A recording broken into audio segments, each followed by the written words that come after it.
बिस्मिल्लाहिर्रहमानिर्रहीम। अस्सलाम वालेकुम। कैसे हैं आप सब? मुझे उम्मीद है ठीक ठाक होंगे और खैरियत से होंगे। अल्लाह पाक आपको और हमें सबको अपने हिफ्ज़ ईमान में रखे। आज आपके साथ शेयर कर रही हूँ बहुत ही ज़बरदस्त से, मज़ेदार से और चटखारेदार से प्याज के पराठों की रेसिपी। इनको बनाना बहुत ही आसान है।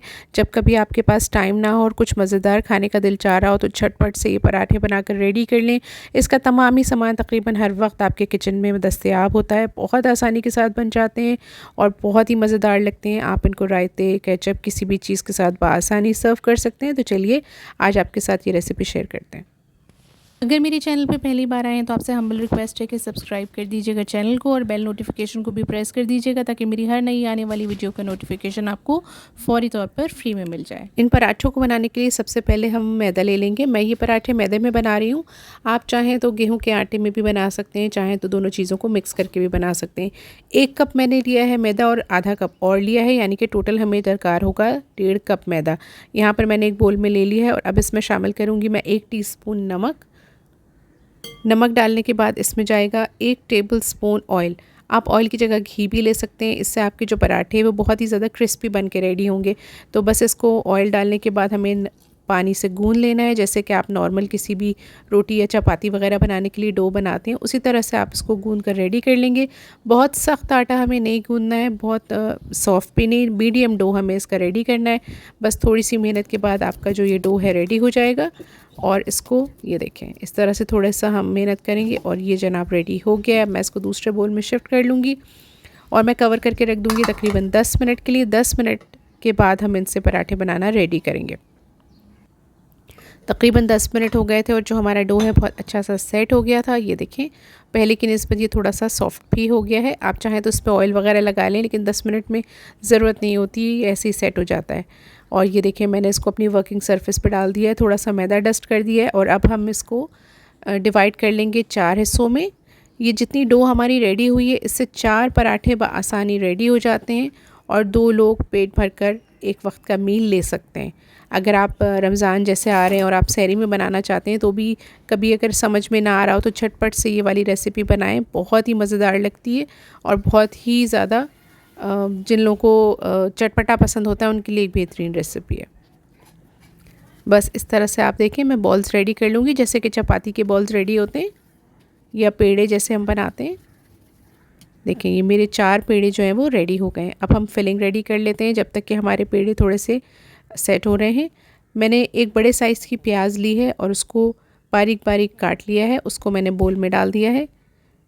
तकरीबन 4 से 5 टेबलस्पून लिया है मैंने हरा धनिया, वो शामिल कर दिया है। 3 से 4 हमें चाहिए होंगी हरी मिर्चें। मेरे पास लाल मिर्चें अवेलेबल थी तो मैंने वो ले ली हैं। आप जो भी आपको पसंद हो वो ले लें। 1 टीस्पून हमने डाला है नमक, आधा टीस्पून हमने इसमें डाला है अजवाइन, आधा टीस्पून हम डाल रहे हैं बारीक वाली कसूरी मेथी, ये बहुत अच्छा फ्लेवर देती है इन पराठों को। आधा टीस्पून हम शामिल कर रहे हैं इसमें लाल मिर्च का पाउडर।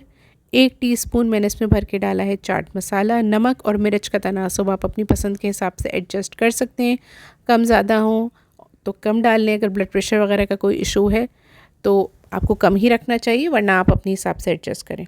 अच्छा देखिए, मैं इसको बहुत अच्छे से हाथों की मदद से मिक्स कर रही हूँ ताकि जो हमारी प्याज है ना, इसके जो लच्छे हैं वो टूट जाएं और ये बिल्कुल बारीक बारीक सी हमारी प्याज हो जाए। अब ये जो पेड़े थे ये भी मेरे सेट हो गए हैं। इनको बस मैं हाथों की मदद से थोड़ा सा बड़ा कर लूँगी और इनके किनारे पतले कर लूँगी। इस बात का आप ख्याल रखिएगा कि किनारे आप हाथों की मदद से पतले कर लेंगे और जो सेंटर का पार्ट है ना वो थोड़ा सा मोटा रहेगा, ताकि जब हम फिलिंग करें तो वो नीचे से फटना शुरू ना हो जाए। अब मैं इसमें फिलिंग अपनी डाल लूँगी। इस तरह से आप हाथों में पेड़े को फैला लें और फिर सेंटर में इसकी फिलिंग रखना शुरू करें। फिलिंग थोड़ी ज़्यादा रखिएगा ताकि वो तमाम पराठे में सब तरफ फैल जाए और बहुत अच्छा सा आपके पराठों का फ्लेवर है। ये देखें, थोड़ी सी ज़्यादा जाएगी इसमें फिलिंग। ये मैंने इसके अंदर फिलिंग जो अच्छी तरह से भर दी है और अब मैं इसको, जैसे नॉर्मल आप कोई भी आलू के पराठे वगैरह बनाते हैं तो उसको फ़ोल्ड करते हैं या मोमोज़ फ़ोल्ड करते हैं, बिल्कुल उसी तरह से आप इसको बंद कर लेंगे दूसरी तरफ से। ये देखें, एक हाथ से मैं दबाती जा रही थी मसाले को और मैं इसको बंद करती जा रही थी। ये बिल्कुल सील हो गया है। अब हम इसको ऐसे एडजस्ट कर लेंगे और फिर इसको थोड़ा सा रोल करेंगे खुश्क मैदे में, क्योंकि इसकी फिलिंग हल्की सी गीली होती है। तो थोड़ा सा खुश्क मैदे में रोल करके और फिर इसको हम पहले हाथों की मदद से अच्छा सा दबाएंगे। जितना भी आप इसको हाथों की मदद से फैला सकते हैं पहले आप हाथों की मदद से फैला लें। उसके बाद आप मैदे को अच्छी तरह से डस्ट कर दें। उसके बाद रोलिंग पिन या बेलन की मदद से इसको थोड़ा सा बड़ा कर लें। अच्छा, यहाँ पे मैं एक और बात आपको बताती चलूँ कि ये जो पराठे हैं ना, ये साइज़ में बहुत ज़्यादा बड़े नहीं होते, ये थोड़े से छोटे साइज़ के होते हैं। जैसे कि नॉर्मली घरों में आलू के पराठे भी थोड़े छोटे साइज़ के बनते हैं नॉर्मल से, उसी तरह ये पराठे आपके बनेंगे। क्योंकि प्याज है इसमें और प्याज जो है वो कच्ची है, तो हो सकता है वो आपके पराठे को डैमेज कर दे। तो बहुत ज़्यादा मत बड़ा कीजिएगा, बस इतना ही बड़ा कीजिएगा। उसके बाद इसका जो खुश्क मैदा है उसको झटक लीजिएगा। और मैंने दूसरी तरफ तवा रख दिया था गर्म होने के लिए, उसमें मैंने डाल दिया है। और देखिए मैं इसके किनारे थोड़े से बारीक कर रही हूँ हाथों की मदद से, ताकि अगर वो मोटे हों तो बुरे ना लगे। बस इसको हम थोड़ी देर सेकेंगे। जब ये एक साइड से सिक जाएगा तो इसकी साइड को टर्न कर लेंगे।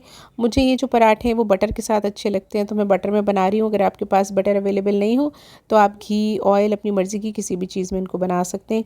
अब हमने दूसरी तरफ से भी इसको सेक लिया था, तो जो बटर वाली साइड है उसको नीचे कर दिया है, और जो ऊपर की साइड है उस पर भी मैं अच्छे से बटर लगा दूँगी, ताकि ये पराठा बहुत अच्छे से सॉफ्ट हो जाए। और बटर में फ्राई करने से इसका कलर भी अच्छा आएगा और ये क्रिस्पी भी बहुत होंगे, और यकीनन फ्लेवर भी अच्छा होगा। बस इसी तरह से जैसे आप नॉर्मल पराठे बनाते हैं उसी तरह से उलट पुलट के आप दोनों साइड से इनको सेक लीजिए। अगर आपके पराठे मोटे हों तो कोशिश कीजिएगा कि चूल्हे की जो फ्लेम है उसको थोड़ा कम रखें और कम आंच पे सेकें। और नहीं तो अगर मोटे नहीं हैं, बारीक आपने बेले हैं, तो फिर आप इसको नॉर्मल आंच पे या मीडियम फ्लेम पे भी पका सकते हैं। ये देखिए माशाल्लाह से कितने खूबसूरत हो गए हैं दोनों तरफ से, बहुत ही गोल्डन ब्राउन से। और बस ये रेडी हैं सर्व होने के लिए। मैंने यहाँ पे इनको हरे रायते के साथ सर्व किया है। आप केचप, चिली गार्लिक सॉस या जो सादा दही होता है उसके साथ भी सर्व कर सकते हैं। तो बस ये देखें जनाब कितने ज़बरदस्त से रेडी हुए, और अंदर तक इसकी जो फिलिंग है वो फैली हुई है सब तरफ। और ये खाने में जब आपके मुंह में आएगी तो बहुत ही ज़बरदस्त सा चटखारेदार सा फ्लेवर देगी। बस इसको बनाइए, एंजॉय कीजिए शाम की चाय के साथ, सुबह नाश्ते में, लंच में या डिनर के मेन्यू में, कभी भी आप इनको बना सकते हैं। अगर पराठों की रेसिपी अच्छी लग रही हो तो अपनी फैमिली फ्रेंड्स में शेयर कीजिएगा। अपना बहुत ख्याल रखिएगा, मुझे दुआ में याद रखिएगा। अल्लाह हाफ़िज़।